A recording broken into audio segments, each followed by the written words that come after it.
మీ బట్టలకి సాఫ్టింగ్ ప్రొటెక్షన్ ఇచ్చే సరైన ప్రొడక్ట్ ఎలిమ్ ఫ్యాబ్రిక్ కండిషనర్.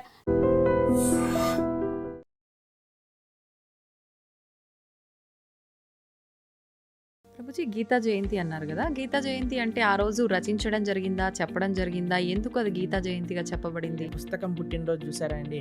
కేవలం ఒకటే పుస్తకం పుట్టినరోజు ఈ ప్రపంచంలో ఉంటుంది, అది గీత. గీతా జయంతి అంటే పుట్టినరోజు చేస్తున్నామంటే ఆ పుస్తకం ఎంత గొప్పదో అర్థం చేసుకోండి. అసలు రచించింది ఎవరు ప్రభుజీ గీతని? కృష్ణుడు చెప్పాడు, వ్యాసుడు రచించాడు. అంటే విన్నది అర్జునుడు కదా. వ్యాస భగవానుడి యొక్క శిష్యుడు సంజయుడు. సంజయుడికి అంటే ఒక బోయవాడి చేతిలో విషపు బాణానికి మరణించాడు అని చెప్పి వింటూ ఉంటాం. అసలు కృష్ణుడు బోయవాడి చేతిలో చనిపోయాడు అనేది అబద్ధం. అబద్ధమా? ఒక విషయం మీకు అడుగుతాను చెప్పండి. ప్రభుజీ, భగవంతుడు ఏదైనా ఆశిస్తాడు అంటే తను సృష్టించిన మనిషి నుంచి తాను ఏమైనా ఆశించడం అనేది జరుగుతుందంటారా? ఆశిస్తాను. ఏం ఆశిస్తాడు ప్రభుజీ? ఒంటిపైకి దేవుడు వచ్చాడు అని అంటుంటారు, పూనకాలు ఇలాంటివి అంటుంటారు కదా ప్రభుజీ. నిజంగా భగవంతుడు ఉన్నా కూడా అలా మనిషి ఒంటిపైకి రావటం లాంటిది జరుగుతుందా? దయ్యం వస్తుంది కానీ దేవుడు రాడు. ఎందుకంటే మనం చేసే చెత్త పనులకి, అపవిత్రమైన ఆలోచనలకి భగవంతుడు ఎందుకు రావాలనుకుంటాడండి అసలు మానవుడి దగ్గరకి? నమస్కారం, వెల్కమ్ టు ఐ డ్రీమ్. ధర్మ మార్గం విత్ విజిత కార్యక్రమానికి స్వాగతం. భగవద్గీతని మించిన ఒక గొప్ప గ్రంథం అనేది లేదు. భగవద్గీతని గనక మనం పాటిస్తే, ఆచరిస్తే, చదివిన దాన్ని గనక మనం కరెక్ట్గా ఆచరిస్తే మన నిత్య జీవితంలో చాలా మార్పులు వస్తాయి. మన లైఫ్లో మార్పుల వల్ల మంచి మార్గంలో వెళ్ళొచ్చు, మోక్షాన్ని పొందొచ్చు, రకరకాలుగా మాట్లాడుకుంటూ ఉంటాం భగవద్గీత గురించి. అయితే నిజంగా భగవద్గీతలో ఏముంది, భగవద్గీత వల్ల మనం ఏం నేర్చుకోవచ్చు, ఇలాంటి విషయాలు ఇప్పుడు ప్రభుజీతో మాట్లాడి తెలుసుకుందాం. ప్రస్తుతం మనతో పాటు ఉన్నారు ఇస్కాన్ టెంపుల్ నుంచి ప్రణవానంద ప్రభుజీ గారు. ఇప్పుడు వారితో మాట్లాడి మరిన్ని విషయాలు తెలుసుకుందాం, మనకున్న సందేహాలన్నింటినీ కూడా నివృత్తి చేసుకునే ప్రయత్నం చేద్దాం. హరే కృష్ణ ప్రభుజీ.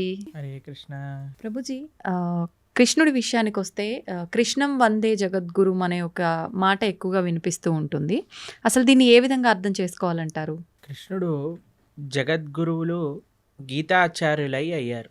వేదేశ్చ సర్వేర్ అహమేవ వేద్యో అని అంటారు. భగవంతుడి దగ్గర నుంచి అంత జ్ఞానము కూడా స్వామి దగ్గర నుంచే వస్తుంది.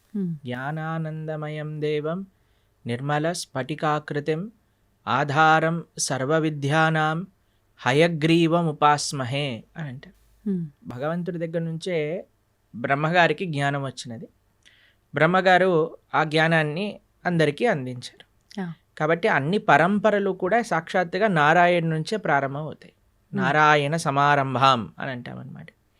కాబట్టి మనకి 5000 సంవత్సరాల క్రితం ఎప్పుడైతే కురుక్షేత్ర యుద్ధం జరిగింది, ధర్మక్షేత్రే కురుక్షేత్రే సమవేతాయుత్సవ మామకః పాండవాశ్చైవ కిమకర్వత సంజయ.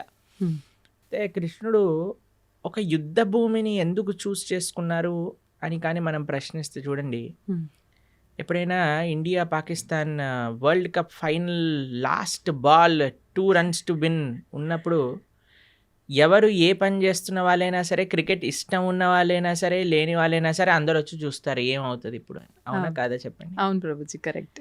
అప్పట్లో ఇండియా పాకిస్తాన్ ఎలా ఉండేదో అప్పుడు కౌరవులు పాండవులు అలన్నమాట. మొత్తం ప్రపంచం అంతా వాళ్ళు ఎంత శక్తివంతం అంటే ఏదో ఒక సైడ్ తీసుకోవాల్సి వచ్చింది అందరికి. ఐదర్ కౌరవుల సైడ్ కానీ పాండవుల సైడ్. మొత్తం అన్ని కెమెరాలు, ఫోకస్ లైట్లు అన్ని కురుక్షేత్రం పైనే ఉందన్నమాట. కృష్ణుడు అనుకున్నా ఇది కరెక్ట్ టైం చెప్పడానికి, గీతోపదేశం చేయడానికి, ఎందుకంటే ఫోకస్ అంతా ఒక దగ్గరకు వచ్చింది కదా. అప్పుడు గీతాచార్యుడై శ్రీకృష్ణుడు అర్జునుడి యొక్క మాధ్యమంగా ప్రపంచానికి మొత్తం గీతను ఉపదేశం చేశాడు. అంటే అక్కడ అర్జునుడితో పాటు అందరూ కూడా విన్నారా? అందరూ వినలేదు, కానీ అర్జునుడి యొక్క మాధ్యమంగా, అంటే అర్జునుడికి చెప్తూ ఇప్పుడు ప్రపంచం అంతా తెలిసిపోయింది కదా. అవును ప్రభుజీ. కాబట్టి అర్జునుడిని మైక్ లాగా మాధ్యమం చేసుకున్నాడు. ప్రపంచం మొత్తం కూడా గీతను ఉపదేశం చేశాడు పరమాత్మ. అయితే ఎందుకు జగద్గురువు అంటారంటే, భగవద్గీత సనాతన ధర్మానికి ఒక ఫౌండేషన్ బుక్ అన్నమాట. సనాతన ధర్మం యొక్క సిద్ధాంతాలన్నీ కూడా భగవద్గీత ప్రస్తావన చేసింది, ప్రతిపాదన చేసింది. అందుకే ఆచార్యులందరూ కూడా గీత పైన భాష్యాన్ని రచించారు. ఆ, కాబట్టి ఇప్పుడు చూడండి, మీకు ఒక విషయం చెప్తాను. Hmm. మీరు ఒక న్యూస్ పేపర్ ఇచ్చారనుకోండి, మీరు ఈ న్యూస్ పేపర్ చదవండి అని ఉమ్, చూస్తారు మీరు, ఇది నిన్న న్యూస్ పేపర్ పక్కన పెట్టేస్తారు. అవును అవునా? అవును. మీకు ఒక డైరీ ఇచ్చారనుకోండి, ఉమ్, ఇప్పుడు 2025 వస్తుంది, ఉమ్, మీరు చూసారనుకోండి, అరే ఇది 2023, ఇది వద్దు. ఉమ్, ఏమంటారు, మీరు సామాన్లు లిస్ట్ రాసుకోవడానికి, అంతే. తర్వాత ఐరన్ ఎన్ని ఇచ్చారు అని రాసుకోవడానికి యూజ్ చేస్తారు. ఎందుకంటే 2023 డైరీ అయిపోయింది. 2025లో పనిచేయదు. కరెక్ట్ ప్రభుజీ. కానీ మీరు చూడండి, భగవద్గీత ఉమ్, 5000 సంవత్సరాలు అయినది, ఉమ్, కానీ ఇప్పటికీ అందరూ అధ్యయనం చేస్తున్నారు భగవద్గీతని. అవును. ఇప్పటికీ అన్నిటికంటే మోస్ట్ కమెంటెడ్ బుక్ ఏదన్నా ప్రపంచంలో ఉంటే అది భగవద్గీత. ప్లస్ భగవద్గీతలో ఏం మార్పులు లేవు. స్వామి చెప్పిన 700 శ్లోకాలు ఏవైతే భగవద్గీతలో ఉన్నాయో అవే నడుస్తూ ఉన్నాయి ఇప్పటికి కూడా. అవును, మార్పులు ఇంకా లేకుండా. ఇంకా వాటి యొక్క అప్లికేషన్ పెరుగుతుంది. అవును. మొన్న మేము ఒక మేనేజ్మెంట్ కోర్స్ అటెండ్ అయ్యామన్నమాట. అందులో చెప్తున్నారు, ఉమ్, ప్రపంచంలో ఎవరు మేనేజ్మెంట్ ప్రిన్సిపల్ చెప్పినా అది భగవద్గీత నుంచే దొంగతనం చేసినవి. ఆ, వాళ్ళు తీసుకెళ్ళిపోతారు, దాన్ని ఒక వెస్టర్నైజ్డ్ పబ్లిసిటీ చేసి మనకు అమ్మేస్తూ ఉంటారు. మనమేమో చాలా అమాయకులుగా ఎంత బాగా చెప్పారు అని. అవన్నీ గీతలో ఉన్నాయి. కాబట్టి గీతాచార్యుడిగా ప్రపంచంలో ఎవరైనా సరే గీత పట్టుకొని చదివితే వారి యొక్క మనసు మార్పు చెంది, వారి యొక్క జీవితం మార్పు చెందే ఒక జ్ఞానాన్ని కృష్ణుడు ఇచ్చాడు. కాబట్టి ఉమ్, ఆయన జగద్గురువు అయ్యారు, మొట్టమొదటి జగద్గురువు అయ్యారు. ఉమ్, కాబట్టి అందరి గురువులకి ఆయనే గురువు. ఆ, ఎందుకంటే ఆయన ఉపదేశం చేసిన తత్వములే మనందరం మాట్లాడుకుంటాం కాబట్టి. అవును. అది నారాయణుడిగా ఆయన జ్ఞానాన్ని ఇచ్చిన, కృష్ణుడిగా ఆయన జ్ఞానాన్ని ఇచ్చిన, వ్యాసుడిగా ఆయన జ్ఞానాన్ని ఇచ్చిన, హయగ్రీవుడిగా ఆయన జ్ఞానాన్ని ఇచ్చిన, హంసావతారంగా జ్ఞానాన్ని ఇచ్చిన, కపిలుడిగా జ్ఞానాన్ని ఇచ్చిన, ఉమ్, అన్ని అవతారాలు జ్ఞానాన్ని పంచడానికి కోసమే వచ్చాయి. కాబట్టి ఆయన జ్ఞాన నిధి. అందులో భగవంతుడికి షడైశ్వర్య సంపూర్ణుడు అంటాడు. భగవాన్ అనే వాటికి నిర్వచనంగా పరాశర మహర్షి విష్ణు పురాణంలో షడ్ ఐశ్వర్యములు పరిపూర్ణంగా కలిగినవారు అని చెప్తారు. అందులో ఒక ఐశ్వర్యం సకల జ్ఞానము కలిగినవాడు ఆయన. ఉమ్, కాబట్టి ఆయనకి తెలియనదంటూ ఏముండదు. ఉండదు. ఆయన ఇచ్చేదే మనకి ధర్మము అని అంట. అందుకే మన శాస్త్రములు ధర్మస్తు సాక్షాత్ భగవత్ ప్రణీతం. ఉమ్, భగవంతుడు చెప్పినదే ధర్మము, ధర్మం. భగవంతుడు చెప్పిందే గీత. ఆ గీత ఎక్కడ ప్రపంచంలో ఎవరు అధ్యయనం చేసి పాలించినా సరే వాళ్ళు సుఖ సంతోషాలతో ఉంటారు. కృష్ణుడు గీతాచార్యుడై జగద్గురువులై వసుదే వసుతం దేవం కంస చానూరమర్దనం దేవకీ పరమానందం కృష్ణం వందే జగద్గురు. అటువంటి గీతా జయంతి మహోత్సవాన్ని కూడా మనం ఇటీవల చేసుకున్న ఈ నెల రోజులన్నీ మార్గశీర్ష మాసం అంతా చాలా ముఖ్యమైనది. ఎందుకో తెలుసా అండి, కృష్ణుడు గీతలో చెప్పారు ఒక విషయాన్ని, మాసానాం మార్గశీర్షోహం అని అన్నారనమాట కృష్ణుడు. కాబట్టి ఈ మార్గశీర్ష మాసం అంతా కూడా గీతను అధ్యయనం చేయటం, గీతని వినటం.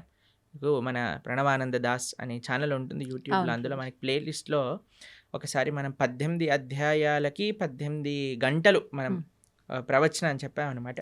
అది వినడానికి ప్రయత్నం చేస్తే మనకి గీత ఏం చెప్పాలనుకుంటుంది అనే విషయాలు మొత్తం కూడా మనకు అర్థమవుతాయి. అలా గీతని వినటం, గీతని చదవటం, గీతని 10 మందికి ఇవ్వటం ఈ మార్గశీర్ష మాసంలో చాలా ముఖ్యమైన విధానం అన్నమాట. ప్రభుజీ, గీతా జయంతి అన్నారు కదా, గీతా జయంతి అంటే ఆ రోజు రచించడం జరిగిందా, చెప్పడం జరిగిందా, ఎందుకు అది గీతా జయంతిగా చెప్పబడింది? మీరు ఎప్పుడైనా పుట్టినరోజు, ఒక పుస్తకం పుట్టినరోజు చూసారా అండి? కేవలం ఒకటే పుస్తకం పుట్టినరోజు ఈ ప్రపంచంలో ఉంటుంది, అది గీతా జయంతి. అంటే పుట్టినరోజు చేస్తున్నామంటే ఆ పుస్తకం ఎంత గొప్పదో అర్థం చేసుకోండి. అయితే గీతా జయంతి యొక్క విశేషత ఏంటి అని అంటే, గీత ఆ రోజు శ్రీకృష్ణుడు ఉపదేశం చేశారు అని ఒక విషయం చెప్తారు. ఓకే. లేదు, అమావాస్య రోజు ఉపదేశం చేశారు, సంజయుడు దాన్ని ప్రతిపాదన చేశారు ధృతరాష్ట్రుడికి, అది ఏకాదశి రోజు అని కూడా విషయం చెప్తారు. కానీ గీత ప్రకాశితమైన రోజు ఇది మనం తెలుసుకోవాలి. అర్జునుడికి కృష్ణుడు ఉపదేశం చేసిన రోజు గీతా జయంతి. అసలు రచించింది ఎవరు ప్రభుజీ గీతని? కృష్ణుడు చెప్పాడు, వ్యాసుడు రచించాడు. అంటే విన్నది అర్జునుడు కదా, మళ్ళీ అంటే వ్యాస భగవానుడికి ఇప్పుడు వ్యాస భగవానుడి యొక్క శిష్యుడు సంజయుడు. సంజయుడికి ఒక వరం ఇస్తాడనమాట వేదవ్యాసుడు. నువ్వు ఎక్కడున్న విషయమైనా సరే నీకు కనిపిస్తుంది, నీకు అది అర్థమవుతుంది అని. ఎందుకంటే ధృతరాష్ట్రుడికి చెప్పాలి, మామక పాండవైశ్చైవ కిమ కుర్వత సంజయ్, ఏం చేస్తున్నారు వాళ్ళు అని సంజయుడిని అడిగారు. సంజయుడు ఆ దివ్య దృష్టితో చూశాడు. కృష్ణుడు అర్జునుడికి చెప్పిన విషయాలన్నీ కూడా సంజయుడు ధారణ చేసి ధృతరాష్ట్రుడికి చెప్పాడు. సంజయుడు మాధ్యమంగా వేదవ్యాసుడికి తెలిసి వేదవ్యాసుడు కూడా రచించాడు. కాబట్టి మహాభారతము వేదవ్యాస లిఖితం. అందులో కృష్ణుడు ఉపదేశం చేసిన భగవద్గీత మధ్యలో పొందపరుచుంది అనమాట. కాబట్టి భగవద్గీత అటు శృతి ఇటు స్మృతి అపౌరుషేయము లిఖించబడినది. రెండు కూడా విశేషమైన లక్షణం భగవద్గీతకి. అయితే ఇప్పుడు మనందరం చూస్తున్నది తెలుగులో మనకు కనిపిస్తుంది గీత అనంటే. ముందుగా రచించింది సంస్కృతంలోనేనా ప్రభుజీ?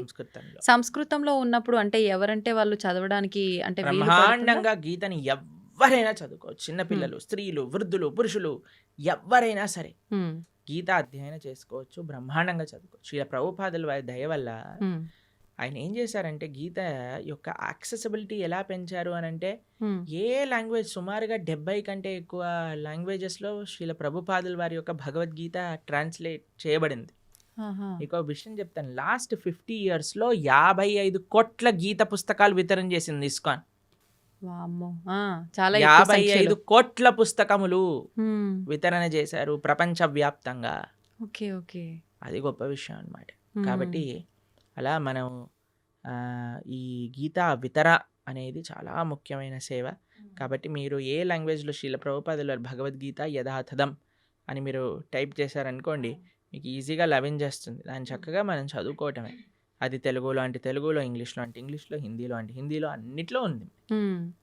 ఇప్పుడు గీతని అంటే దానం చేయొచ్చా ప్రభుజీ? ఎవరికి దానం చేయొచ్చు అంటారు? ఒకవేళ దానం మన ఇంట్లో ఉండే పుస్తకాన్ని దానం చేసేయకూడదు. మన ఇంట్లో ఉండే పుస్తకాన్ని మనం చదువుకుంటూ ఇంకో పుస్తకాన్ని తీసి దానం చేయొచ్చు. ఇప్పుడు చూడండి, అందరికి ఒక క్రేజ్ పెరిగిపోయింది ఈ మధ్యలో రిటర్న్ గిఫ్ట్స్ అని. సరే, మీరు ఏ చిన్న ఫంక్షన్ చేసినా సరే రిటర్న్ గిఫ్ట్ ఇవ్వాలి. ఇప్పుడు వచ్చే గిఫ్ట్ కంటే వెళ్ళే గిఫ్ట్ ఇంకా ఈ ప్రెస్టీజియస్ గా ఉండాలి అని ఆలోచిస్తూ ఉంటారు. పెళ్లిల్లో ఉండే వాళ్ళందరూ ఆలోచిస్తుంటారు ఏమి ఇవ్వాలి, ఏం చేయాలని. మీరు ఏ వస్తువు ఇచ్చినా సరే ఇదేంటి, ఇది అందరు ఇస్తున్నారు, ఇదెందుకు, దీనికంటే ఎక్కువ తీయచ్చు కదా, అన్ని కంప్లైంట్స్ వస్తూ ఉంటాయి. ఎవరు సాటిస్ఫై చేయలేం.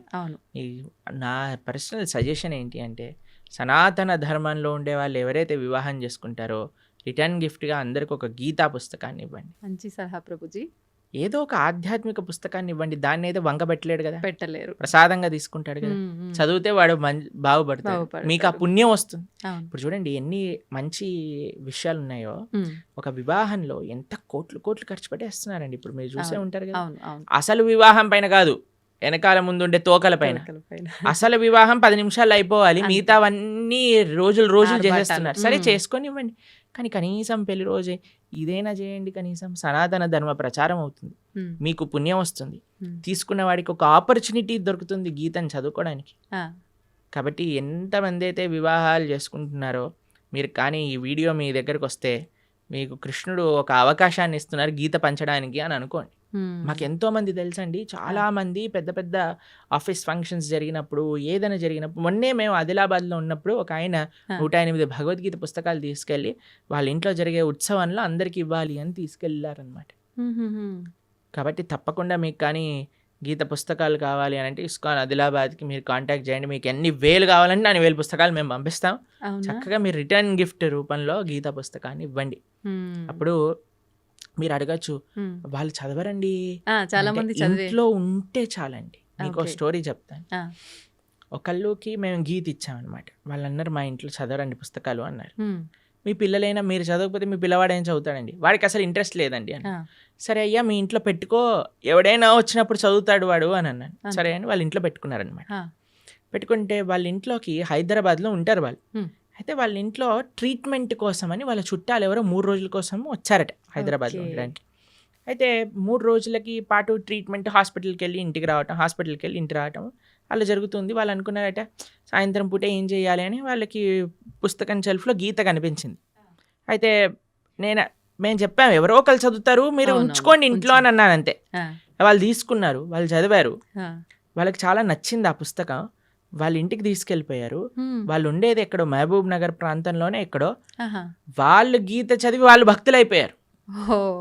మేము ఒక కార్యక్రమానికి వెళ్ళినప్పుడు వాళ్ళు మాకు ఈ విషయం చెప్పారు, ప్రభుజీ మీరు ఒకళ్ళ గీత ఇస్తే వాళ్ళ ఇంట్లో ఉన్న గీత మేము చదివితే మేము భక్తులం అయిపోయాం.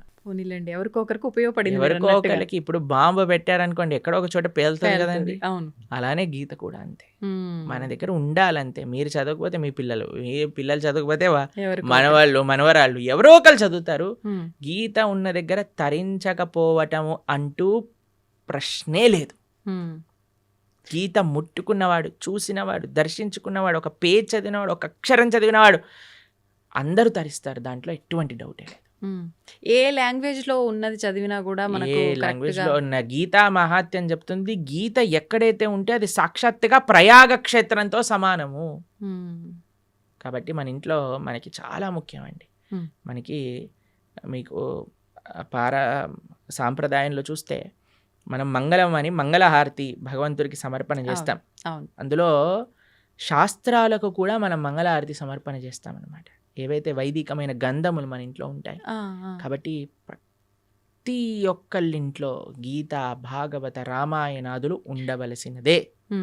మీరు అనుకోకండి మా ఇంట్లో ఎవరు చదవరు, తెచ్చి పెట్టండి, ఎవరో ఒకరు చదువుతారు. పూజ రూమ్ లో పెట్టి ఉంచొచ్చా ప్రభుజీ? పూజ రూమ్ లో పెట్టేసి మంచిగా వాటికి అన్ని క్లాత్ కట్టేసేసి లోపల పెట్టేసి దండలేసేసి పుష్పాలు, పూలు, పసుపు చదవాలన్నా సరే ఆ మూట తీయటం కూడా పలకన్నా సరే వద్దులే బాబు అన్నట్టుగా ఉండకూడదు. యాక్సెసిబుల్ గా ఉండాలి ఎవరైనా చదువుకోవాలన్నప్పుడు. అవును అవును. కాబట్టి పూజ చేసేయమనండి. అంటే ఇప్పుడు అందరూ మొన్న గీతా జయంతి రోజు ప్రవచనం చెప్తున్నాం అనమాట. అన్న మీ అందరికీ ఇప్పుడు భగవద్గీత ఆరాధన ఎలా చేయాలో చెప్తాను, అందరు ఫస్ట్ ఆచమనం చేయండి అనగానే అందరు పుస్తకాలు తీసుకొని రాసుకుంటున్నారనమాట. ఫస్ట్ ఆచమనం చేయాలి, దాని తర్వాత మీ కుడి చేత్తో గీత తీసుకోండి, కుడి చేత్తో గీత తీసుకోండి, ఎడం చేత్తో పట్టుకోండి, దాన్ని ఓపెన్ చేయండి, చదవటం ప్రారంభించండి, ఇదే ఆరాధన అంటే ఓ ఇదే ఆరాధన, మేము ఇంకేదైనా చెప్తారు అనుకున్నాం ప్రభుజీ గారు, ఏం పుష్పాలు తేవాలి, ఏం అభిషేకాలు చేయాలి అని. కాబట్టి అంటే భగవంతుడి ఫోటోకు ఆరాధన చేసినట్టు చేయాలనుకున్నారు. ఒక్కొక్క విధానం ఒక్కొక్క వస్తువుకి ఒక్కొక్క రకంగా ఆరాధన చేస్తాం. గ్రంథాలకి ఆరాధన ఎలా చేస్తాము అని అంటే అధ్యయనం చేయటమే ఆరాధన, అది చదవటమే ఆరాధన. ఓకే. కాబట్టి ఏదో మనం ఆరతులు తిప్పేసామా అది ఇది కాదండి. మెయిన్ మనం చదవాలి పుస్తకాన్ని, గీతను, భాగవతాన్ని, వీటన్నిటిని అధ్యయనం చేయటమే ముఖ్యం. ఇప్పుడు చదవాలన్నప్పుడు చాలా మందికి మాంసాహారం తినే అలవాటు ఉంటుంది కదా ప్రభుజీ. మాంసాహారం తిన్న తర్వాత చదవాలనుకుంటే చదవచ్చా? ఫస్ట్ మాంసాహారం మానేయండి అందరూ. మానలేము అనుకుంటే తప్పదు. అలా ఎందుకు అనుకుంటారు మానలేము అని? మనం జీవహింస చేయటం మానలేము అని అంటే ఎలా అంటే చెప్పండి. ఇప్పుడు టెర్రరిస్ట్ అన్నారు అనుకోండి, నేను జనాల్ని చంపటం మానలేను అని అంటారా? అప్పుడు మీరేమంటారా? పర్వాలేదు నాన్న, నీకు అనిపించట్లేదు కదా చంపేసే అని అంటామా మనం? అనలేము. చెప్పండి, అంటారా మీరు? లేదండి మాకు చంపాలనే ప్రాణం ఉంది అంటే కంటిన్యూ అంటామా? కారణం కదా. కాబట్టి మనం ఫస్ట్ నాన్ వెజ్ ఆపేసేయండి, ధార్మికంగా ఉండండి. లేదండి మేము ఎంత చెప్పినా మేము మారము అన్న వాళ్ళు పర్వాలేదు, గీత చదవటం ప్రారంభం చేయండి, ఆ గీత యొక్క అనుగ్రహం చేత మానేస్తాం. ఓకే. కాబట్టి మీకు ఒక విషయం చెప్తాను, ఎందుకు మానేయమంటున్నా అంటే ఇప్పుడు గీత చదివినప్పుడు అది వంటికి ఎక్కాలి కూడా కదండి. అవును. ఇప్పుడు డాక్టర్ గారి దగ్గరికి వెళ్తారు మీరు, డాక్టర్ గారి దగ్గరికి వెళ్ళినప్పుడు డాక్టర్ ఏం చేస్తారు, మీకు ఈ మెడిసిన్ వేసుకోండి అని ఇస్తారు. దాంతోపాటు ఇవి తినకూడదు అని ఒక లిస్ట్ ఇస్తారు మరి. అవును ప్రభుజీ. డాక్టర్ ఏమంటాడంటే ఇవి తినటం ఆపేస్తేనే నీకు ఈ మెడిసిన్ పనిచేస్తుంది. అవునా కదా చెప్పండి. ఇప్పుడు మీరు నాకు అడిగారు అనుకోండి, ప్రభుజీ మెడిసిన్ మెయినా ఇవి ఆపేయటం మెయినా అని నేను మిమ్మల్ని అడిగారు అనుకోండి, మీరు ఏం చెప్తారండి? మెడిసినే మెయిన్ అని చెప్తా నేను. మెడిసినే మెయినా, ఆపటం మెయిన్ కాదు కదా? కాదు, దాని బదులు ఇంకో ఫుడ్ తినొచ్చు, కానీ మెడిసిన్ ఆపితే అది తగ్గదు కదా ప్రభుజీ. నేను అడిగే ప్రశ్న ఏంటి అంటే, ఇప్పుడు ఈ మెడిసిన్ మెయిన్ అనుకున్నాం అనుకోండి, ఈ మెడిసిన్ వేసుకుంటూ డాక్టర్ తినద్దు అన్న విషయాలు కూడా తింటూ ఉన్నాం అనుకోండి, మనకి మెడిసిన్ శరీరం పైన పనిచేస్తుందా? పనిచేయదు. రెండు మెయినే కదా. ఎంత మెడిసిన్ మెయినో అంతే పథ్యం కూడా మెయిన్. అవునా కదా? అలానే ఎంత మనం గీత చదవటం ముఖ్యమో అంతగా ఏవైతే గీత వద్దు అని అంటుందో వాటిని దూరంగా పెట్టడం కూడా ముఖ్యమే. మనం ఎప్పుడైతే మాంసాహారం, మద్యం, మాదక ద్రవ్యాలు, జూదం ఆపటం వల్ల ఏమవుతుంది అంటే, మెడిసిన్ ఏదైతే మనం తీసుకుంటున్నా, గీత అధ్యయనం చేస్తున్నామో, జపం చేస్తున్నామో, పూజ చేస్తున్నామో, ఆరాధన చేస్తున్నామో అది మనకి వంటికి ఎక్కుతుంది. మనకి ఏంటి తత్వము అని అర్థం అవుతుంది, లేకపోతే అర్థం కాదు. ఎందుకంటే ఈ డీపర్ స్పిరిచువల్ సైన్సెస్ అర్థం చేసుకోవాలంటే మనం సత్వగుణంలోకి రావాలి. సత్వగుణం అంటే ఎటువంటి జీవహింస, ప్రాణిహింస, స్వయం హింస. ఇప్పుడు చూడండి, మాంసాహారం తినడం అంటే వేరే వాడిని హింసించడం. మాదక ద్రవ్యాలు, సిగరెట్, మందు, ఇప్పుడు చూడండి ఇది శాస్త్రం వరకు చెప్పాల్సిన అవసరం లేదండి, సిగరెట్ డబ్బా పైనే చూపిస్తుంది స్మోకింగ్ కాజెస్ క్యాన్సర్. మీరు సినిమాలలో ఒక చిన్న మందు బాటిల్ చూపించాడంటే పక్కన smoking and drinking is dangerous to health అని అంటారు. అవును ప్రభుజీ. ఒకటి మీరు వేరే వాళ్ళనైనా హింసిస్తున్నారు, మీ శరీరాన్ని మీరు స్వయంగానే హింస పెట్టుకుంటున్నారు. ఎక్కడైతే హింస ఉన్నదో అక్కడ ధర్మం ఉండలేదు. మొన్న మేము ఒక విషయంలో చెప్తున్నాం అనమాట. హిందూ అంటే అర్థమే హింసకి ఎంతో దూరంగా ఉండేవాడే హిందువు. అది హిందూ యొక్క అర్థం. Okay okay. కాబట్టి మాంసాహారం తిని గీత చదవచ్చా అని అంటే ఫస్ట్ మాంసాహారం మంజేయండి. ఇప్పుడు ధనుర్మాసం వస్తుంది, తర్వాత కొత్త సంవత్సరం వస్తుంది, ఒక సంకల్పం తీసుకోండి. ఎవరైనా అంటారండి మేము తినకపోతే చచ్చిపోతామని? అలాంటి వాళ్ళు ఎవరైనా ఉంటారా అండి? లేదు కదా. అది ఏమి నేను ఇప్పుడు ఊపిరి పీల్చుకుపోతే చచ్చిపోతాను అని అంటే ఓకే పర్వాలేదయ్యా ఊపిరి పీల్చుకో అని చెప్తాను. నీళ్ళు తాగకపోతే చచ్చిపోతాము, సరే పర్వాలేదు, అది కూడా ఒప్పుకుంటా. నేను వేరే ప్రాణిని చంపి తినకపోతే చచ్చిపోతాను అనేవాడు ఉంటాడా అండి ఎవరైనా? లేరు కదా. కాబట్టి అది నీ ప్రాణం పైకి రావట్లేదు, కాబట్టి వేరే వాళ్ళ ప్రాణం తీయకు. కాబట్టి మనం ఒక సంకల్పం తీసుకుందాం, మంచిగా ధార్మికంగా ఉండడానికి ప్రయత్నం చేద్దాం. ఎందుకు మీకు ఈ విషయాలు చెప్తున్నానంటే, ఒకళ్ళు ఇటీవల మాకు చెప్పారు, ఒక కంపెనీలో పనిచేసే 250 మంది ఎంప్లాయీస్ మన వీడియోస్ వల్ల మాంసాహారాన్ని మానేసిన వాళ్ళు ఉన్నారు. కాబట్టి అందుకేసమే మనం మళ్ళీ చెప్తున్నాం, ఎందుకంటే జనాలకి పాపం తెలియదు. ఇప్పుడు ఉండే ప్రవచనకర్తలు కూడా ఎలా తయారయ్యారంటే, ఏం తిన్నా పర్వాలేదు, మీరేం చేసినా పర్వాలేదు, అన్నీ వీటికి వాటికి సంబంధం లేదు, అది ఇది అంటున్నారు.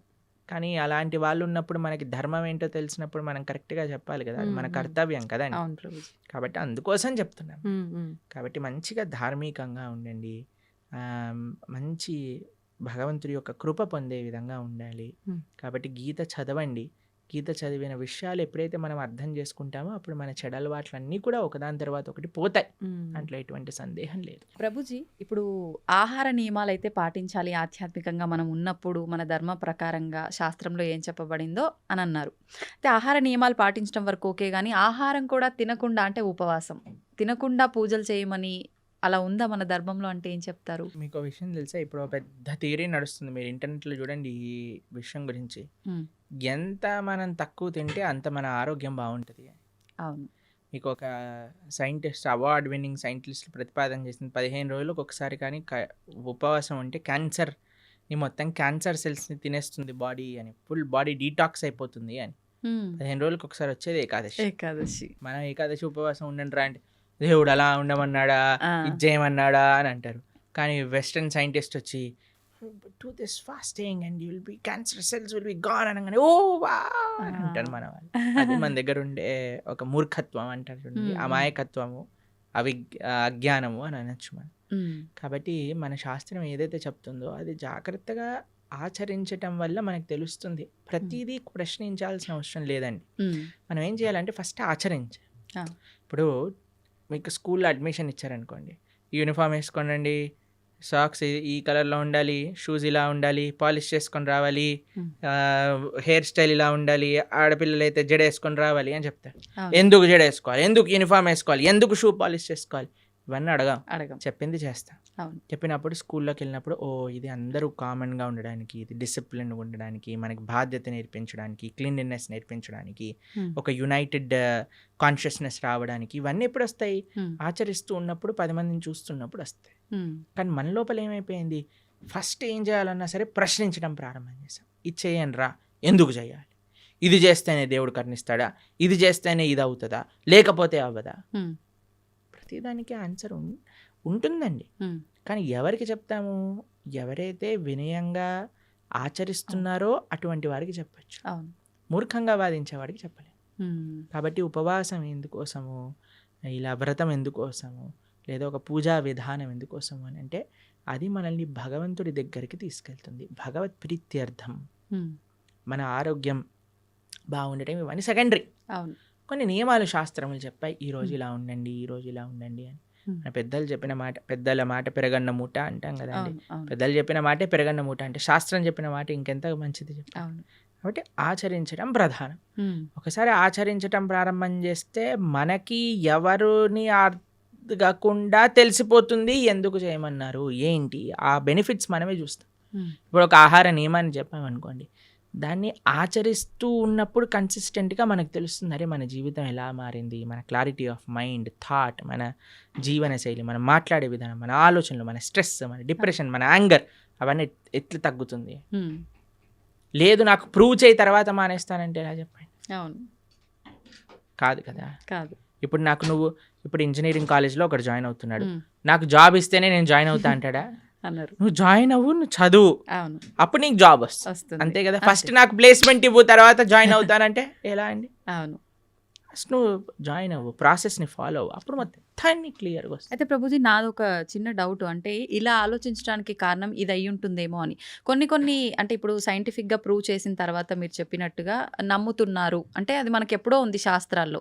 కానీ మన శాస్త్రాలు పురాణాల విషయానికి వస్తే కొన్ని వేల లక్షల సంవత్సరాల క్రింద నుంచి ఉన్నవి అని చెప్తారు. కానీ అంటే ప్రతిదానికి కూడా ఒక నిర్దిష్టమైన అంటే ఇది టైము, ఇప్పుడు రచించారు లేకపోతే ఇప్పుడు రాశారు, ఇప్పుడు నుంచి ఉంది అని నిర్దిష్టమైన ఒక సమయం లేదు.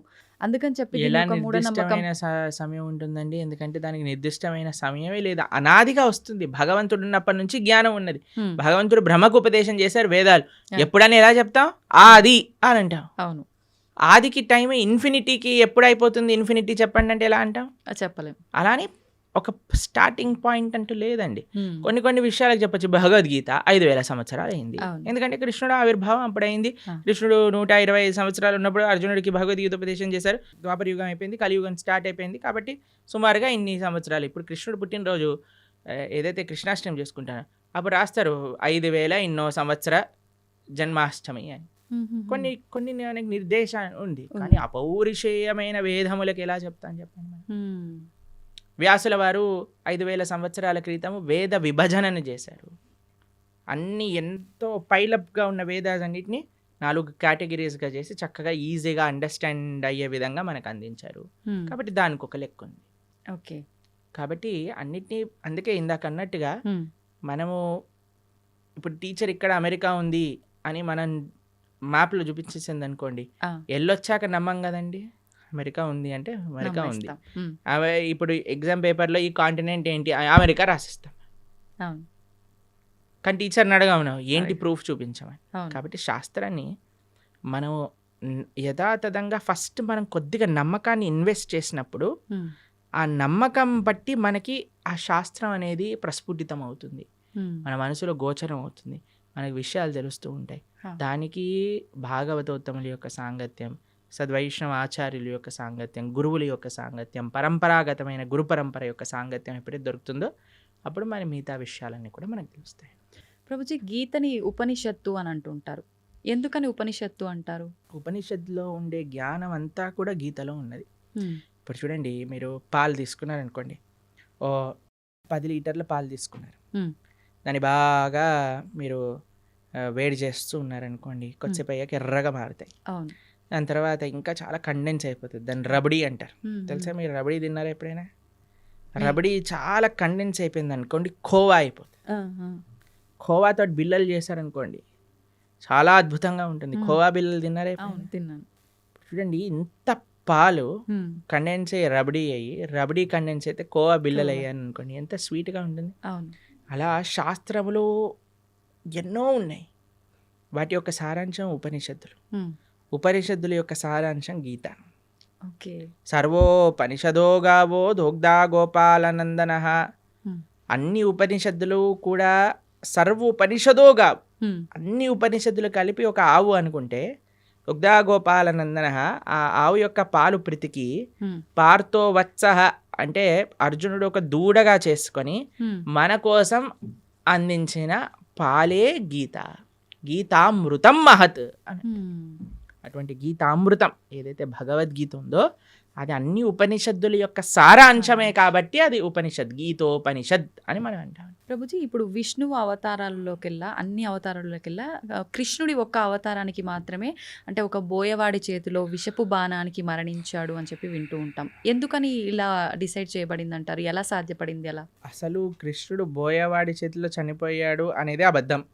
అబద్ధమా? మరి ఒక విషయం మీకు అడుగుతాను చెప్పి.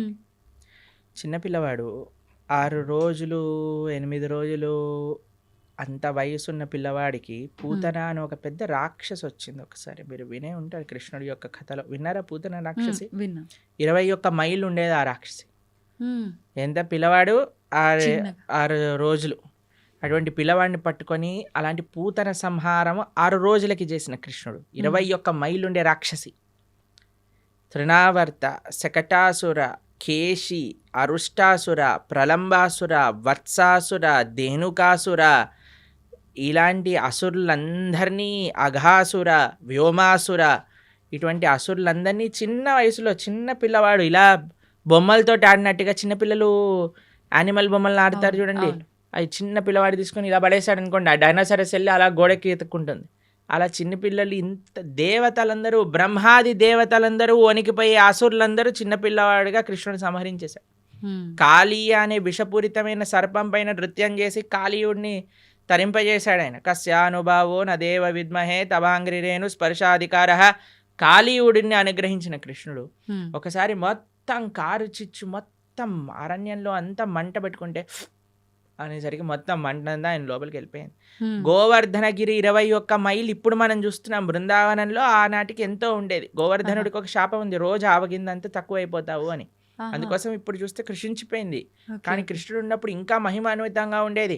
అటువంటి పర్వతాన్ని 7 రోజులు 7 రాత్రులు చిటికని వేలిపైన, ఎడమ చేతి చిటికని వేలిపైన పట్టుకున్న కృష్ణుడు ప్రవాసన అనే ఒక పర్వతం ఉండేదండి. ఒక పెద్ద మౌంటైన్ పై నుంచి లాంగ్ జంప్ చేస్తాడు ఆయన. లాంగ్ జంప్ చేసినప్పుడు సేఫ్ ల్యాండింగ్ అవుతుంది ఆయనకి. మీకు ఇంకో విషయం చెప్తాను. యమలోకానికి వెళ్ళి వాళ్ళ గురువు గారి యొక్క శిష్యుడిని పట్టుకొని వస్తాడు కృష్ణుడు. అటువంటి శిష్యుడికి ఎప్పుడైతే కృష్ణుడు వెళ్ళి యమలోకంలో శంఖం పూరించాడో, యమధర్మరాజు పరిగెత్తుకుంటూ వచ్చి, అయ్యా నీకేం కావాలో చెప్పు అనగానే, మా గురువు గారి శిష్యుని వదిలేసి అనగానే తీసుకొచ్చి, అయ్యా తీసుకోండి, నువ్వే ప్రపంచానికి సొత్తు, నువ్వేం కావాలన్నా ఇస్తాను అని యమధర్మరాజు ఇచ్చేసి. అటువంటి కృష్ణుడికి ఒక బోయవాడు బాణాన్ని పాదాలకు వదిలేస్తే, మీరు ఒకసారి ఆలోచన చేయండి. ఒక పాదానికి, ఒక ఫీట్కి ఎవరికైనా బుల్లెట్ తగిలింది అనుకోండి, చనిపోతాడా? చనిపోరు. కాకపోతే కాలు మన సీరియళ్లలో పాయింట్ బ్లాక్ లో బుల్లెట్ పోయినా సరే వాడు నెక్స్ట్ మినిట్ వాళ్ళ భార్య ప్రార్థన చేయగానే లేచి నించుంటాడు. అలాంటిది పరమాత్మ, భగవంతుడైన శ్రీకృష్ణ పరమాత్మ కాలికి ఒక బాణం తలిగితే చనిపోతారు అని అంటే ఎలా మనం నమ్మగలుగుతాం చెప్పండి? ఎటువంటి స్వామి! మీకు ఒక విషయం చెప్తాను, అందుకే శాస్త్రాన్ని చదవాలి. ఇన్స్టాగ్రామ్ రీళ్ళు అవి ఇవి చూడకూడదు. భాగవతం ఏం చెప్తుంది అంటే, కృష్ణుడు అలా ఒక పెద్ద చెట్టు కింద శంఖచక్ర గదా పద్మములతో ఇలా విశ్రమించి ఉన్నాడు. దూరం నుంచి ఒక బోయవాడు చూశాడు కృష్ణుడిని. కృష్ణుడి యొక్క పాదము ఆయనకి ఒక జింక చెవిలా కనిపించింది అన్నమాట. అయితే దూరం నుంచి ఆయన బాణం వేశాడు. ఆ బాణం వచ్చి కృష్ణుడికి తలిగింది. తర్వాత ఆ బోయవాడు వచ్చాడు. ఇప్పుడు బాణం వేసాక చూస్తాడు కదండి, గురి తలిగిందా, ప్రాణం చూసుకోవచ్చా అని. కృష్ణుడి దగ్గరికి వస్తాడు. ఓ కృష్ణ పరమాత్మ సాక్షాత్తుగా కృష్ణుడు అని దర్శిస్తాడు. 3 ప్రదక్షిణలు చేస్తాడు కృష్ణుడికి. కృష్ణుడు అంటే, అయ్యా నీకు మోక్షాన్ని ఇచ్చేస్తున్నాను అని, నువ్వు నా విరమణ చేసే నేను లీలలో, నా అంతర్ధానం అయ్యే లీలలో నువ్వు కూడా నీ యొక్క కాంట్రిబ్యూషన్ ఇచ్చావు కాబట్టి నీకు మోక్షాన్ని షూట్ చేసిన వాడేమో మోక్షానికి ఇచ్చేసాడు ఆయన, ఈయనేమో శరీరాన్ని విడిచిపెట్టేశారంటే ఎంత విచిత్రం చూడండి. దాని తర్వాత ఏదో ఆ బాణం అలానే ఉంది. స్వామి అన్నీ తన ఇంకా అవతార పరిసమాప్తి చెయ్యాలి అని అనుకునే సమయంలో దేవతలందరూ, వారి కోసం కదండి కృష్ణుడు ఆవిర్భవించింది, అందరు దేవతలు వచ్చి పైనుంచి పుష్పవృష్టి కురిపిస్తున్నారనమాట. తండ్రి నా కోసం నువ్వు అవతరించావు, కృతజ్ఞతలు కృతజ్ఞతలు అని అందరూ కృష్ణుని స్తోత్రం చేస్తుంటే, కృష్ణో స్వదాగోపకతే ధర్మ జ్ఞానాభి సహ, కృష్ణుడు శరీరాన్ని వదిలేసి ఇక్కడ ఏదో తర్వాత ఆయన ఆత్మ పైకి వెళ్ళిపోయింది అలాంటిది ఏమి ఉండదండి. ఆయన స్వయంగా శరీరం పూర్తి శ్రీకృష్ణ పరమాత్మ, ఆయనకి ఆత్మ వేరు శరీరం వేరు కాదండి. కృష్ణుడు మనలాగా జీవుడు, పంచభౌతికమైన దేహం కాదండి. జన్మ కర్మచ మే దివ్యం. ఆయన జన్మ దివ్యమే, ఆయన కర్మ దివ్యం, ఆయన శరీరం దివ్యం. ఆయన ఎలా అయితే ఆ చెట్టు కింద కూర్చున్నారో అలానే శరీరంగా ఆయన యొక్క ధామానికి చేరుకున్నారు కృష్ణ పరమాత్మ. ఎప్పుడు ఆయన అవతార పరిసమాప్తి చెయ్యాలి ఆయన ఆ సంకల్పం చేసేసుకున్నాడు. చేసేసుకున్నప్పుడు. ఓకే. కాబట్టి ఆ బోయవాడి చేతితో చనిపోయాడు అనేది పెద్ద అబద్ధం. ఇప్పుడు ఇక్కడ అంటే ఈయనకు మోక్షం కల్పించడం కోసమే ఆ బాణం తగలడమా ప్రభుజీ, లేదంటే రాముడు వాలిని చెట్టు అది చాటు కూడా నుంచి అబద్ధమే. చంపటము ఇదంతా? ఎందుకంటే వాలి చనిపోయే ముందు రాముడికి క్షమాపణ అడిగి అయ్యా నువ్వు చేసింది ధర్మమే హ్మ్. అని వాళ్ళ కుమారుడిని రాముడికి సరెండర్ చేయించి వెళ్ళిపోతాడు. మ్మ్. కాబట్టి భగవంతుడికి మనలాగా every action as equal and opposite reaction లాంటి ఉండదు. స్వామి దగ్గర పనిచేయమండి. ఓకే. కానీ ప్రతి స్వామికి ఒక్కరు కర్మ ఉండదు. అదే అదే ఉదాహరణగా అంటున్నా కదా, తీసుకుంటారు. మనకి మనం WhatsApp university, Instagram college, Facebook tuitions ఇవన్నీ తీసుకుంటాం కాబట్టి మనం ఇలా తయారయ్యాం. కానీ శాస్త్రంగా అర్థం చేసుకోవాలి మనం. కావున కృష్ణుడికి భగవంతుడికి పుట్టుక ఉండదు, భగవంతుడికి మరణం ఉండదు. ప్రభుజీ ఇప్పుడు మనకు ఉన్న 4 యుగాల్లో ప్రస్తుతం కలియుగంలో ఉన్నాము. అయితే కలి ప్రభావం వల్ల రకరకాల పాపాలు పెరిగిపోతున్నాయి. అది కలి ధర్మం అంటుంటారు. మరి ఈ కలియుగంలో మన అంటే తప్పు ఒప్పులని మన కర్మలని తప్పించుకునే శక్తి మనకు ఉందంటారా? కలో దోష నిదేరాజన్ అస్తి ఏకోన్ మహాన్ గుణాన్ కీర్తనాదేవ కృష్ణస్య ముక్త సంగపరం రజేత్ అని మన శాస్త్రం చెప్తుంది. కలియుగంలో మీరు చెప్పినట్టుగా దోషాల నిధి. ఇంకా మీకు ఒక విషయం చెప్పనండి, కలియుగం స్టార్టే అవ్వలేదు. ఇది ఇంకా యుగ సంధి కాలము అని అంటారు. మొట్టమొదటి 5,000 సంవత్సరములు, 5,000 సంవత్సరములు, 6,000 సంవత్సరాలు అలా చేంజ్ అన్నమాట. బ్రిడ్జ్ టైం ఇది. అంటే ద్వాపర యుగానికి కలియుగానికి బ్రిడ్జింగ్ టైం ఇది. మార్గం అనుకోవాలా అంటే ప్రభుజీ? పూర్తి కలియుగం ఆరంభం అవ్వలేదు ఇంకా. అవ్వలేదు. ఓకే. ఈ 5-10 ఇయర్స్ 5,000 ఇయర్స్ సంధి కాలము అని అంటారు అనమాట దాన్ని. కాబట్టి ఇంకా కలియుగం ప్రారంభం అవ్వకముందే కలియుగం ఇలా అన్యాయం ఘోరం అంటున్నారు. ఇంకా కలియుగం ప్రారంభమయ్యాక ఇలా ఉంటుంది చెప్పండి. ఇంకా ఘోరాలు ఎక్కువ. అప్పుడైతే ఇంకా మీరు భక్తి చేయాలన్నా ధర్మం చేయాలన్నా మీకు ఎవడు ఐ డ్రీమ్స్ టీవీలో కృష్ణుడి గురించి మాట్లాడేవాడు ఉండడు. మొత్తం ఎంటర్టైన్మెంటే ఉంటుంది. ఓకే. కాబట్టి ఇప్పుడే మనకి వస్తుంది కాబట్టి ఇప్పుడే మనం సీరియస్గా తీసుకొని ఇప్పుడే మనం జపం చేసుకోవటం, గీత చదువుకోవటం. ఎందుకంటే మళ్ళీ అనుకోవచ్చు మళ్ళీ వచ్చే జన్మలో చూద్దాం, వచ్చే జన్మలో నువ్వు చూడొచ్చు కానీ నీకు చెప్పేవాడు ఎవడు ఉంటాడు కదా. అవును అవును. కలియుగం ముందుకు వెళ్తూ ఉంటే ధర్మం మెల్లమెల్లగా తగ్గిపోతూ ఉంటుంది. కాబట్టి ఆ ధర్మం మనకి ఈ మానవ జన్మ ఇప్పుడు వచ్చింది, ఇప్పుడు మనకి మంచి విషయాలు తెలుస్తున్నాయంటే ఈ క్షణం మనం మంచి మార్గంలోకి వెళ్ళవలసింది.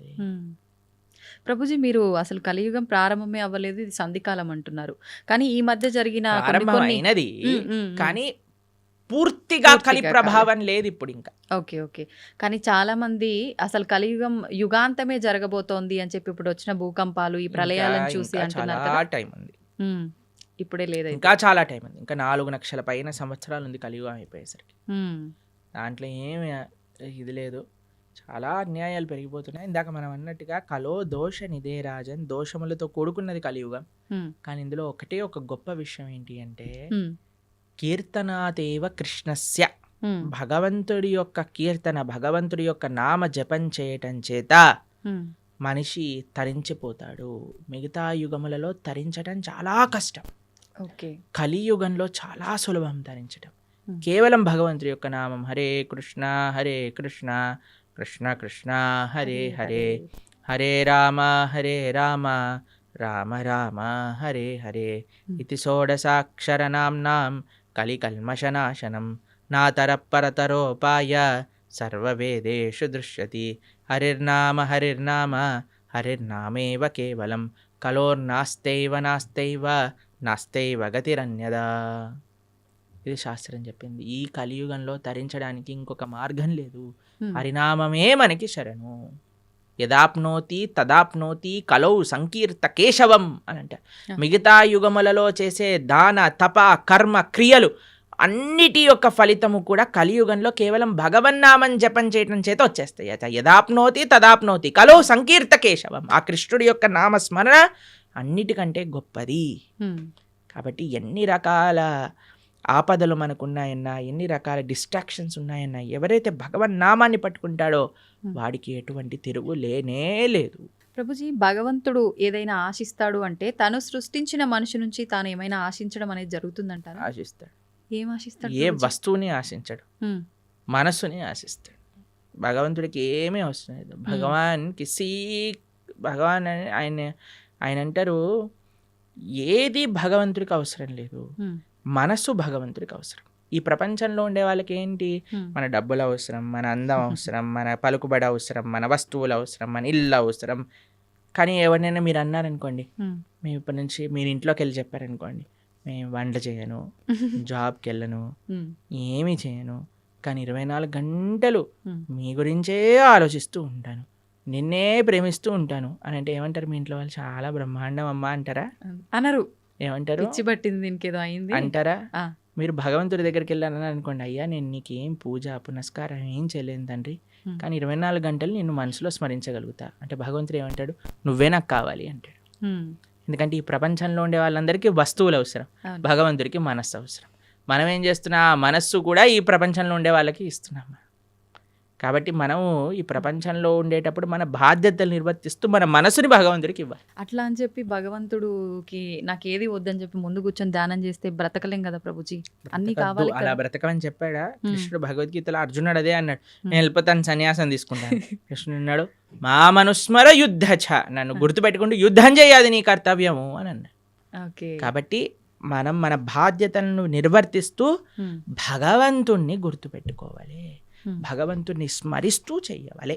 ఇది తత్వం. మనం నిత్యం ఎన్నో రకాల మాటలు మాట్లాడుతుంటాం, ఉదయం లేచిన దగ్గర నుంచి పడుకునే వరకు.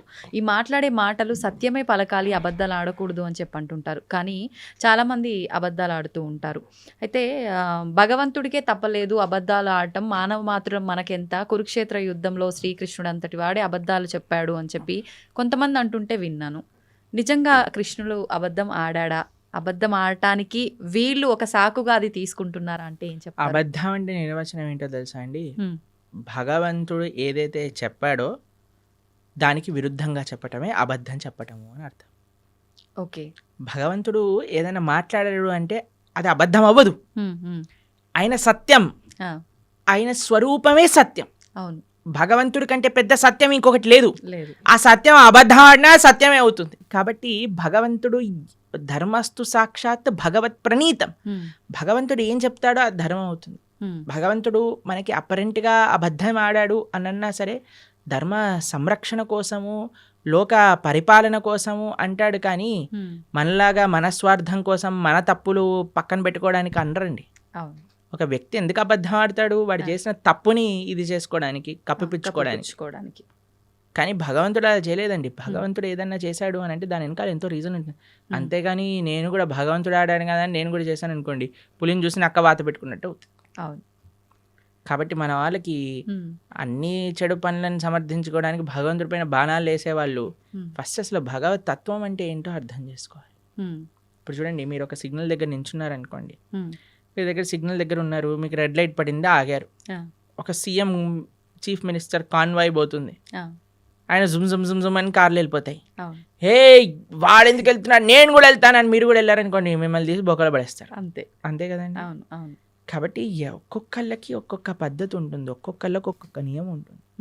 ఆ నియమాన్ని ఆచరించడంలో గొప్పగా ఉంటుంది. కానీ పక్కన వాడి నియమాన్ని వాడెందుకు ఆచరించట్లేదు? ఇప్పుడు చూడండి, మీరు చాలా ఆశ్చర్యం ఏంటంటే గుళ్ళల్లో లైన్లలో నించుంటారు జనాలు. ఎప్పుడైనా విఐపీలు కానీ ఎవరైనా కొందరు ఫాస్ట్గా వెళ్ళిపోయారనుకోండి, వాళ్ళని చూసి వీళ్ళందరూ ఒకటే, వాళ్ళు ఎందుకు వెళ్ళిపోతున్నారు, వాళ్ళు తొందరగా అయిపోతుంది, మాకు అవ్వట్లేదని గోలబెట్టేస్తుంటారు. చూసారా టీవీలలో కూడా ఇలాంటి వీడియోలు చూస్తాం. మాకు అనిపిస్తుంది, సరే అయ్యా నీకు వాడు 2 నిమిషాల్లో వచ్చేస్తాడు, దర్శనం చేసుకొని 2 నిమిషాలు వెళ్ళిపోతాడు. నువ్వు అరగంట సేపు 2 గంటల సేపు ఆ ఆలయంలో ఉండే చక్కటి ఆ పాజిటివ్ స్పిరిచువల్ వైబ్రేషన్ని అబ్జర్వ్ చేసుకునే ఒక అవకాశం నీకు వచ్చింది.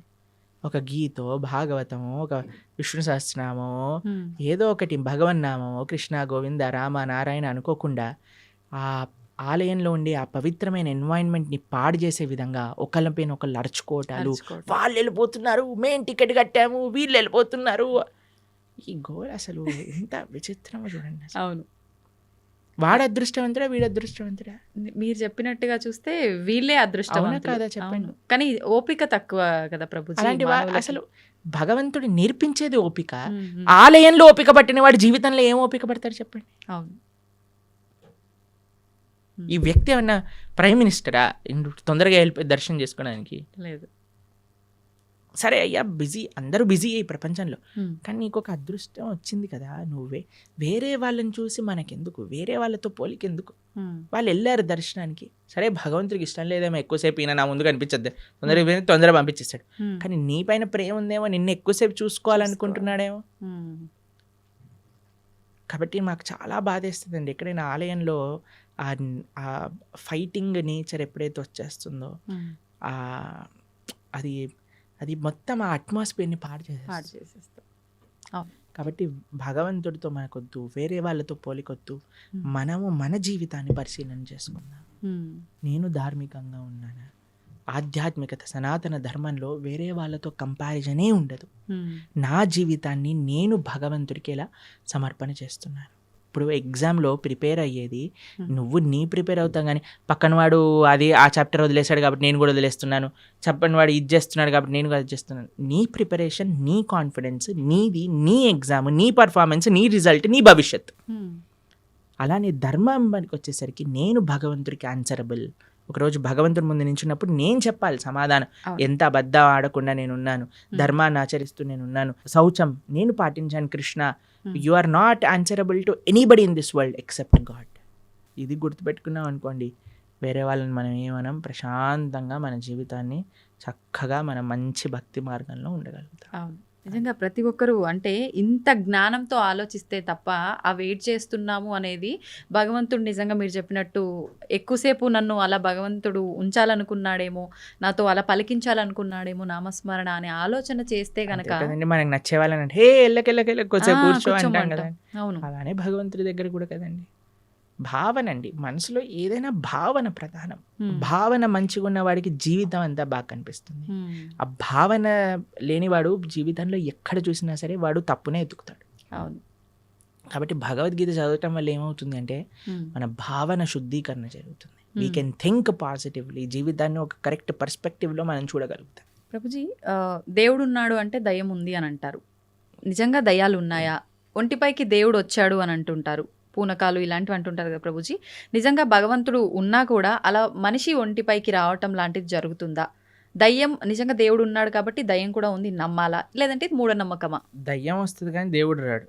ఉమ్, ఎందుకంటే మనం చేసే చెత్త పనులకి, మన శరీరంలో ఉండే ఆ అపవిత్రమైన ఆలోచనలకి ఉమ్, భగవంతుడు ఎందుకు రావాలనుకుంటాడండి అసలు మానవుడి దగ్గరకి? ఉమ్, అంటే మన ఆచరణ గొప్పదా, మన మాట గొప్పదా, Hmm. మన సాధన గొప్పదా? మన దగ్గరికి ఎందుకు రావాలనుకుంటాడు చెప్పండి పరమాత్మ? హా, భగవంతుడు రావాలి అనుకుంటే ఆయన శ్రీ విగ్రహ రూపంలో మాట్లాడతాడు, లేదా తన యొక్క భక్తుల మాధ్యమంగా మాట్లాడతారు. ఉమ్, అంతేకాని భగవంతుడు వచ్చేసి ఊ అని ఊగేసి ఉమ్, ఏవేవో చేసేసి ఇవంతా ఏంటంటే ఒక భావన, ఉమ్, ఒక ట్రాన్స్, నాకు ఇది వచ్చేసింది అని అనుకుంటున్నారు. కాబట్టి ఉమ్, చాలామంది అడుగుతారు, ప్రభుజీ అది నిజమా అబద్ధమా? వాళ్ళకి నిజం, నీకు అబద్ధం. వాళ్ళకి నిజం, వాళ్ళకి నిజం, మనకు అబద్ధం. ఓకే. అంటే ఎందుకంటే వాళ్ళు అలా నమ్ముతున్నారు నాకు ఉమ్, వచ్చింది అని, కాబట్టి వాళ్ళకి నిజమే. ఓకే. నీకు నిజమా? కాదు, కాదు. మనకు అబద్ధం. ఉమ్, ఎందుకంటే దేవుడు రాడు, దేవుడు మనిషి పైకి రానే రాడు. Um, he has many other better positions to come. Okay. కాబట్టి ఎవరికైతే మాకు దేవుడు వచ్చేసాడు అని అంటారో, జస్ట్ ఉమ్, మీకు నిజం అండి, ఉమ్, నాట్ డినయింగ్ ఇట్. నీకు నిజం, ఎందుకంటే నీ మానసిక స్థితి అలా నీకు చెప్తుంది, ఆ, కానీ వేరే వాళ్ళు నమ్మవలసిన అవసరం లేదు. ఉమ్. మరి దయ్యం పరిస్థితి ప్రభుజీ? దయ్యం వస్తుంది ఎందుకంటే చేసేవన్నీ రాక్షస పనులు కదా, వేరే వాళ్ళని హింసించటం, వేరే వాళ్ళని మాట్లాడటం, ఉమ్, అపవిత్రంగా జీవించటం. కాబట్టి దయ్యం రావడానికి చాలా అనుకూలమైన పనులు చేస్తున్నా, ఉమ్, దైవం రావడానికి అనుకూలమైన పనులు చేస్తున్నావా అనేది ప్రశ్నార్థం. ఓకే. కాబట్టి దయ్యం ఎవరి దగ్గరకు వస్తుందండి? ఎవరైతే చాలా నెగిటివ్గా ఉంటారో, నెగిటివ్, డిప్రెస్డ్, ఉమ్, ఆ కళ లేకుండా, ఎప్పుడైనా సరే అంటే ధార్మికంగా చూడండి, కొంతమందిని చూస్తే మనకి ఆ భగవత్ కళ అనేది ఉట్టిపట్టే విధంగా ఉంటుంది. అవును. వాళ్ళ యొక్క వేషభూషం కానీ, వాళ్ళ యొక్క సాధన కానీ, వాళ్ళ యొక్క వర్చస్సు కానీ, ఉమ్, అలాంటి వాళ్ళ దగ్గరికి ఎప్పుడు నెగిటివ్ ఎనర్జీస్ రావు. ఉమ్, కానీ ఎవరైతే ఎప్పుడు కూడా డిప్రెషన్లో ఉంటారో, గ్లూమీగా ఉంటారో, ఉమ్, అని నెగిటివ్ ఆలోచిస్తుంటారో, వేరే వాళ్ళకి నెగిటివ్ చెయ్యాలి అని ఎవరైతే అనుకుంటారో వాళ్ళకి దగ్గర తప్పకుండా నెగిటివ్ ఎనర్జీస్ ఉంటాయి. అయితే ప్రభుజీ, ఇప్పుడు ఒంటిపైకి దేవుడు రావటం అయితే కాదు, అది వాళ్ళ వరకే నిజంగాని మనం నమ్మాల్సిన అవసరం లేదు. No. కానీ చాలా మంది ఇది పక్కన పెడితే దేవుడు మాకు కనిపిస్తాడు అని చెప్పి మీకు కూడా చూపిస్తామని చెప్పి ఈ మధ్యకాలంలో అంటున్నారు. నిజంగా దేవుడు కనిపిస్తాడు? దేవుడితో ఫోన్ చేసి మాట్లాడించే వాళ్ళు కూడా ఉన్నారు ఇంకా తెలుసా మీకు? రాబోయే కాలంలో ఆహా, వచ్చేసారు ఆల్రెడీ. మన ధర్మంలో లేరు, పక్క ధర్మంలో ఉన్నారు ఇంకా. ఓకే. పక్క ధర్మం అంటూ పక్క మతాలలో ఉన్నారు ఇంకా. దేవుడు ఫోన్ నెంబర్లని. తర్వాత మీకు విషయం తెలుసా, స్వర్గంలో వాళ్ళకి ప్లాట్లు కూడా అమ్మే మతాలు కూడా ఉన్నాయి ఇంకా. అయ్యో, ఒక దేశంలో ఒక మతానికి చెందిన వాళ్ళు స్వర్గంలో నీకు ఇంత ప్లాట్ ఇంత డబ్బులు ఇచ్చి వాళ్ళ మత పెద్ద తీసుకొని వాళ్ళకి అమ్మిన వృత్తాంతాలు ఇప్పుడు జరుగుతున్నాయి ఇంకా. ఇంత పిచ్చోళ్ళ జనాలు. మీకు కనిపించట్లేదా ఆ పిచ్చితనం ఎలా ఉందో? మన కింద పడిపోగానే అందరూ డాన్స్ లేయటం, వాడేదో నీళ్ళు జలంగానే ఖర్చు లేయంగానే ఇట్లా చేస్తుంది. వాళ్ళకంటే ఇంకా పిచ్చి ఇంకేం ఎయిడ్స్ బాగా చేసేస్తా అంటాడు, క్యాన్సర్ బాగా చేస్తా అంటే చచ్చిపోయిన వాడిని లేపేశాడు ఒకడు తెలుసా మీకు ఉత్తర భారతదేశంలో. అవునా ప్రభుజీ? డెత్ సర్టిఫికేట్ ఉన్న వాడిని లేపేశాడు ఓ, దేవుడి పేరు మీద. అంటే మన దేవుడు కాదనుకోండి, ఎవరి గురించి మాట్లాడుతున్నా మీకు అర్థమయ్యే అవును ఉంటుంది. అవును అర్థమైంది. అలాంటి వాళ్ళ వేలాది మంది వెళ్ళిపోయి హర్షేస్తూ గోల పెట్టేస్తూ కింద పడిపోయి అసలు నాకు ఇవి చాలా విచిత్రం అనిపిస్తుందండి. అంటే జనాలకు బుద్ధి ఉంటే వెళ్తారా అసలు అలాంటి ప్రదేశాలకు? చెప్పండి ఒకసారి. ఇలాంటివి జరుగుతున్నా కూడా చాలా చోట్ల మత మార్పిడిలు జరుగుతున్నాయి కదా ప్రభుజీ, మరి దాని గురించి ఏమంటారు? మంచి పని అనిపిస్తుంది మాకు. ఇలాంటి వాళ్ళు బుద్ధి లేని వాళ్ళు వెళ్ళిపోతే మంచిదే కదండి. మూర్ఖులు ఉన్న వాళ్ళైనా అసలు మంచిగా ఉన్న వాళ్ళు కావాలి కదా మనకి. కాబట్టి ప్రలోభాలు ఎక్కువైపోయాయి మతం పైన. కాబట్టి ఆ ప్రలోభాలు తగ్గించుకోవాలి మనం. వేరే వాళ్ళే మన ధర్మం. అందుకే చెప్తున్నాను ఏంటంటే, ఎవరైతే శాస్త్రాధ్యయనం చేస్తారో, ఎవరైతే మంచిగా శాస్త్రాన్ని చదువుకొని వాటిని పాచరిస్తారో వాళ్ళని ఎవరు ఏ ప్రలోభం పెట్టి మార్చలేరు.